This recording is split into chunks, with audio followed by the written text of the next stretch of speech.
চিচিবৰ্গত অখিল গগৈ উপস্থিতিত ৰাইজৰ দলৰ কৰ্মী সভা ও যোগদান কাৰ্যসূচী। মঙলবাৰে দিনৰ ২ বজাত চিচিবৰ্গ চাৰিআলিত ৰাইজৰ দলৰ চিচিবৰ্গ বিধানসভা সমষ্টিৰ উদ্যোগত কৰ্মী সভা ও যোগদান কাৰ্যসূচী অনুষ্ঠিত কৰা হয়।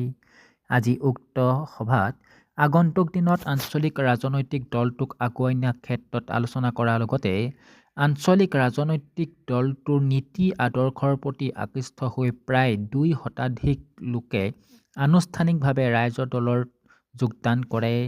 আজি উক্ত সভাত ৰাইজৰ দলৰ ৰাজ্যিক সভাপতি তথা শিৱসাগৰৰ বিধায়ক অখিল গগৈ, জাতীয় যুৱ বাহিনী কেন্দ্ৰীয় সাধাৰণ সম্পাদক ৰুদ্ৰ ভূঞা, ৰাজ্যিক সমিতিৰ বাবুল সোণোৱাল, সাংগঠনিক সম্পাদক নৱজিৎ গগৈ, ৰাইজৰ দলৰ আহ্বায়ক ৰঞ্জিত ৰয়ৰ লগতে ৰাজ্যিক সমিতি, জিলা সমিতি, সমষ্টি সমিতিৰ নেতা কৰ্মীসকল উপস্থিত থাকে।